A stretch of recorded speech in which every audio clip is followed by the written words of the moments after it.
I'm coming to the end of the edge section of my trickery, end of row 90, which is why I turned the camera back on, because pretty soon it's going to be time to start the center section. Let's see. Ta-da! Here we go. Now, if you've been working this pattern, or just checking out the pictures, then you probably noticed that it's constructed, the edge sections are constructed with 5 blocks, 1, 2, 3, 4, 5, and 5 blocks tall.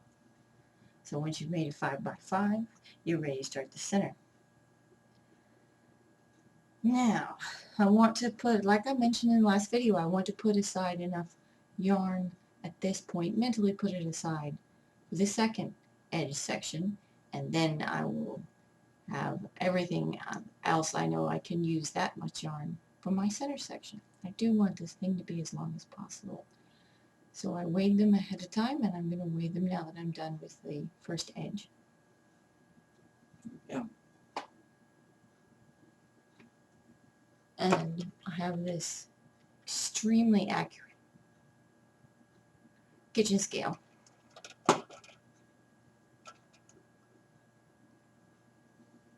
Which tells me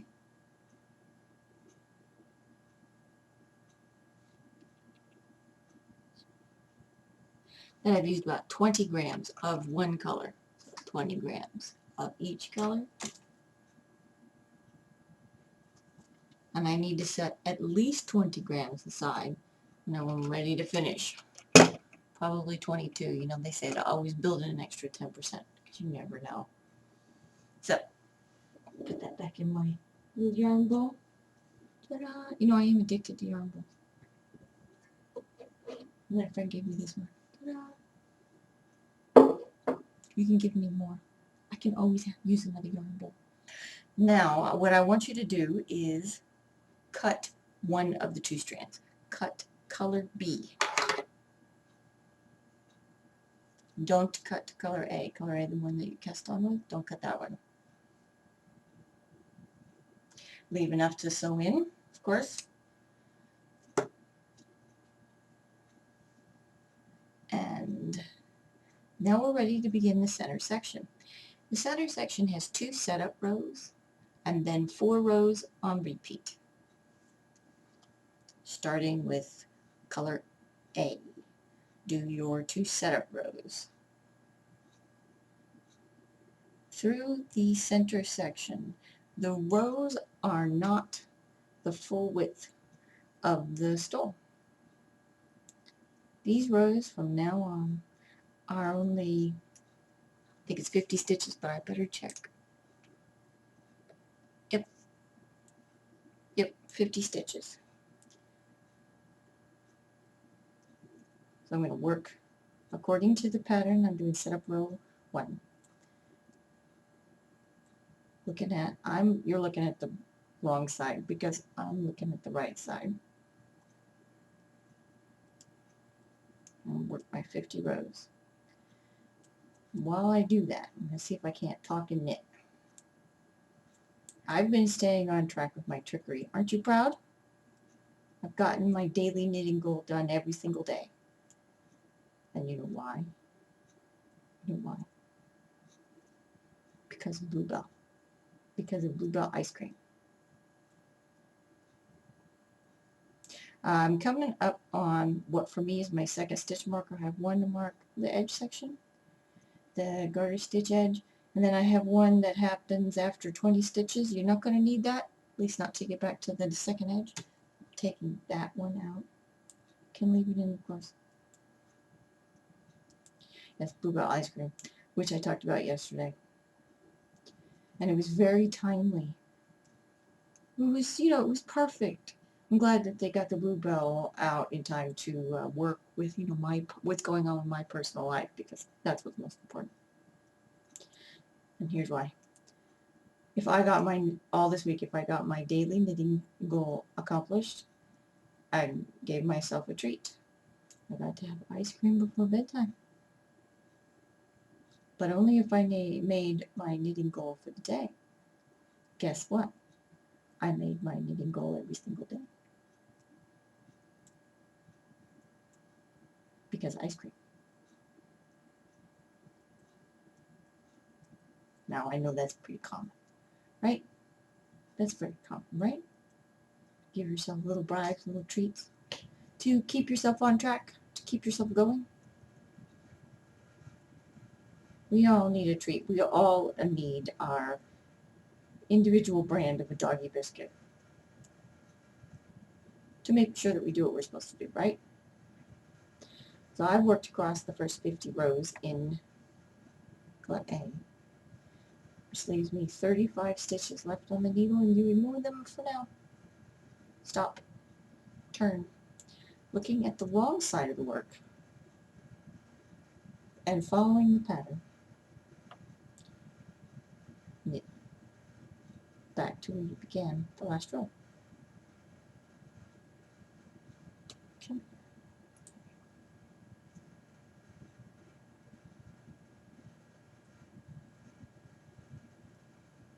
The center section is short rows.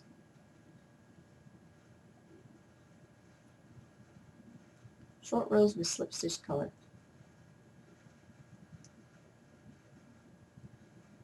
The edge sections, of course, are stripes with some slip stitch action going on. And I've had more than a few people tell me that they can't make that because they don't do stranded color work. Of course, it's not stranded color work at all, but it does look like that. It was supposed to look like that. The center section is short rows with a little bit of slip stitch going on. And I've had people tell me it looks like intarsia. It's not. But they're supposed to think that.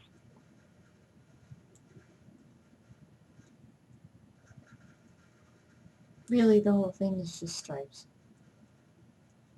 2 rows of one color, 2 rows of the next.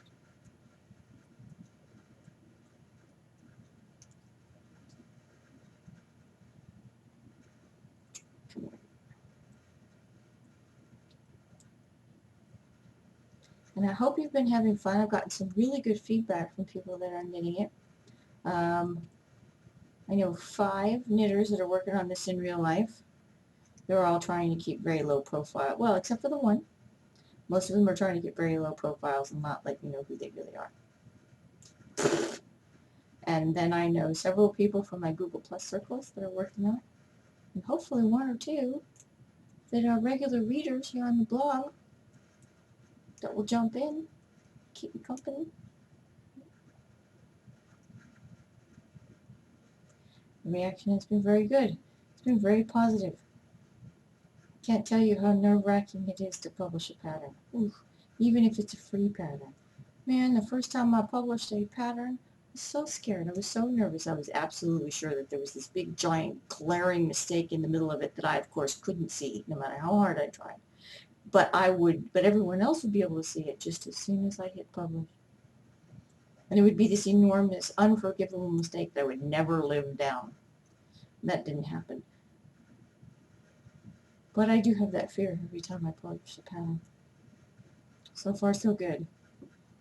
Okay, so making sure I check my pattern so that I don't lie to you. Yes. Now, we're going to start row 1, the real row 1. The row 1 that gets repeated. Those other 2 were setup rows. So, starting with color B, you join in color B, and you slide your stitches. I was working on the wrong side, and I ended up here. And here's my working yarn. So, with the piece facing, when you're looking at it, looking at the wrong side, slide it all the way to the other side of your needles. This is why you need circulars, even though it's not a circular piece. Slide it down to the other side, looking at the wrong side. This is all written in the pattern. Join in with color B and work row 1.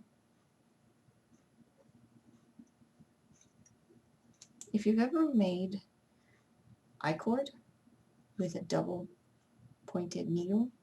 It's the same idea. When you finish the row, instead of turning, you don't turn, you just slide to the other end. You slide from one point to the next point.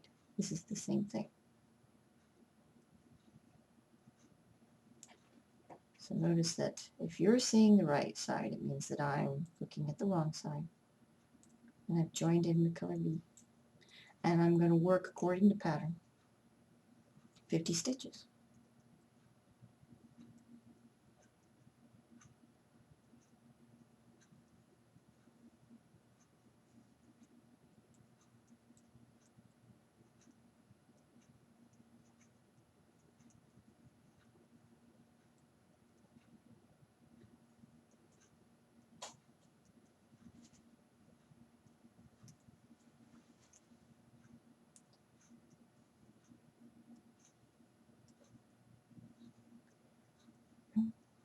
Now I've come to another stitch marker that I know I'm not going to need for a good long while, so I'm taking it out.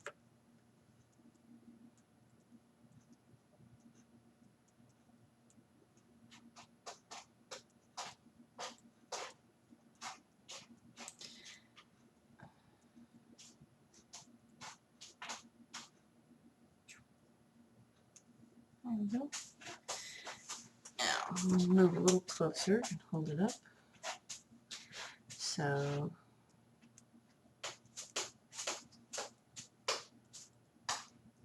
that you can see.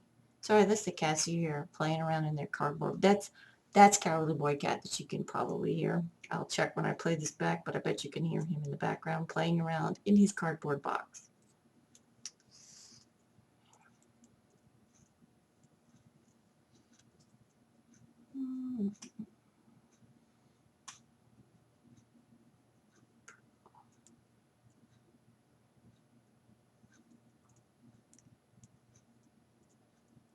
And the slip stitch color work in the center section only happens where the two short rows overlap. It only happens in the middle.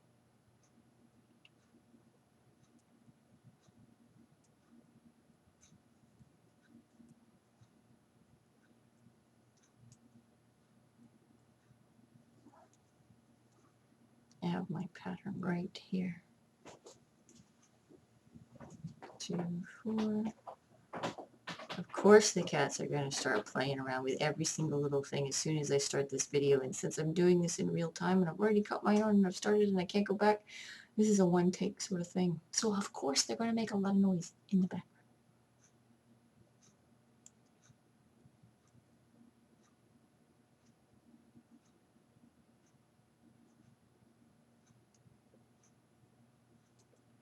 Two, three, four, slip 1, 2, 3.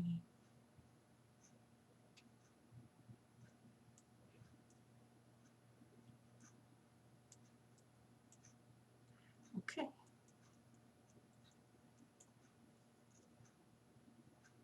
Yep. And then once I've worked the first 50 stitches of row 1, and I've got 35 stitches hanging on the other side, I ignore those, stop and turn. Now I'm looking at the right side of my work, and I do row 2 again with color B.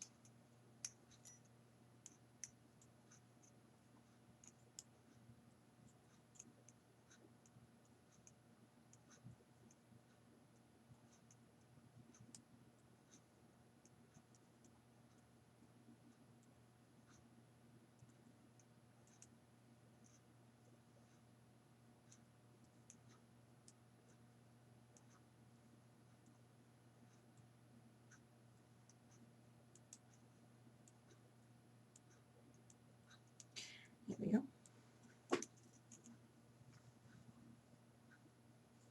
And I'm just going to finish this out. I wanted to do that for the camera because, well, it is really easy. I mean, it is just dead simple. You work 50 stitches, stop, turn, and then work back. Follow the pattern. The written instructions were the chart. You notice that there's written instructions in there, right? Because I've been told And some people just don't like charts. But I hear it's true.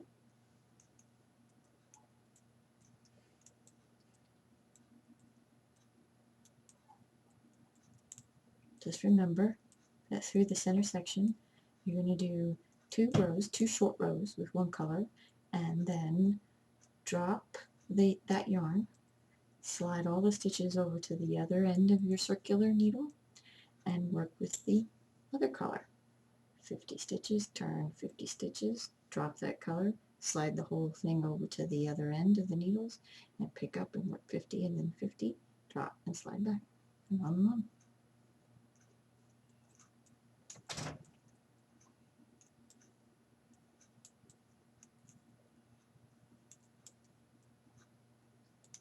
And that's all there is to it. So, finish this row.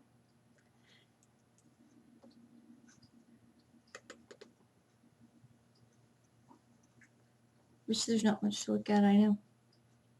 But, get this straightened out. Notice that I have color A hanging on this side, and color B hanging on this side. So when I want to work with color B, slide to this end of the needle and start. When I want to work with color A, slide everything to the other side, to the other end of the needles, and work with color A. Hope you like it. Till next time.